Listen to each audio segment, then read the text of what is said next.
Hello. This presentation will look at 3 specially designed instructional strategies implemented for a student who is attending the Life Skills classroom in the summer ESY program at Souderton High School. For the purposes of this presentation, we will call the student Joel. I will report on the ways the classroom teacher translated SDIs in Joel's IEP and put them into practice. I will provide evidence-based examples of how I would use these strategies with my students going forward.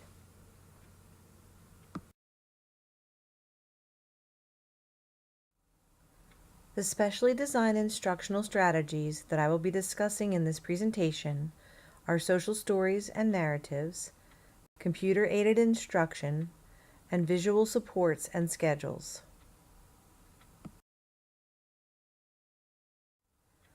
Joel's IEP goal that uses social stories as an intervention is, after previewing a social story, Joel will use a list to shop for up to 10 items at a store. He will interact with the store workers using a kind voice and words. He will only touch items in the store that he needs from his list. With support, Joel will successfully complete 4 out of 5 shopping trips with no negative behaviors over the course of 5 weeks. A social story was effectively used in the classroom for Joel for the purpose of previewing a trip to the store. The visually represented story was shared with the student, which helped him to know what to expect when he was going to the store. The social story also taught him the behaviors that he was expected to use during the trip. When he returned from the trip, he completed a checklist with his support staff that identified the skill areas that he had mastered and the areas which required more practice and support. I would use social stories, power cards, role play, and rehearsal and practice to work with students who need support when engaging peers and family members and when practicing social situations and community outings. These stories have been proven to enable students to navigate interactions and basic life skills. Social stories provide a solid structure that includes a visual element coupled with story components that use the child's areas of interest.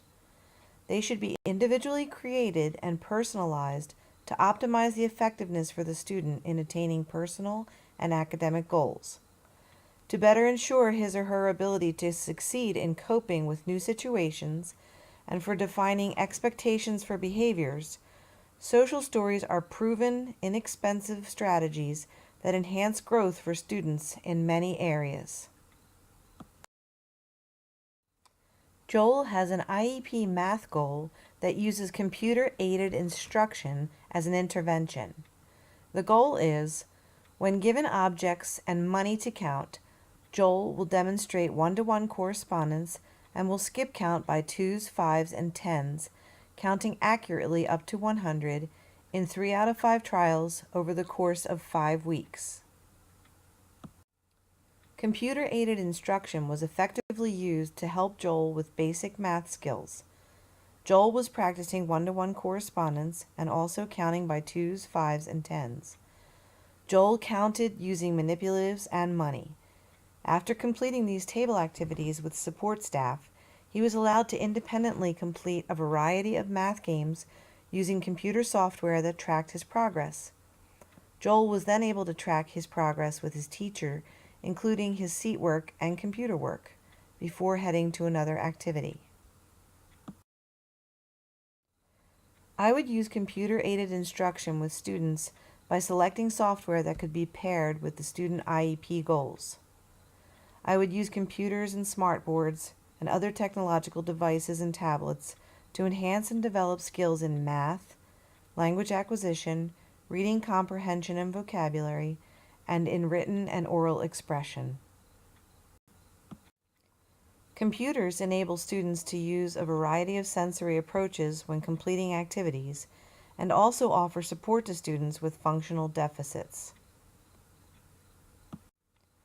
Most programs can track progress through the software assessments and analyze data.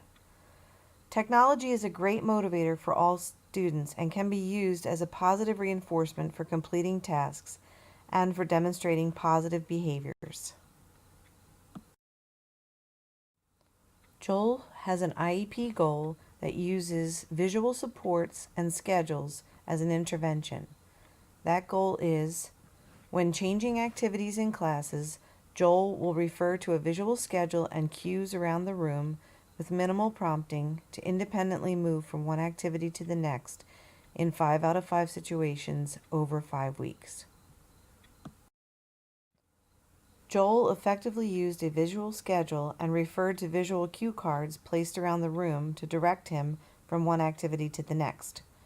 When directions were given, Joel was able to refer to his visual schedule and turn over picture cards when a task was completed. He was not observed cleaning up and gathering materials for the next activity.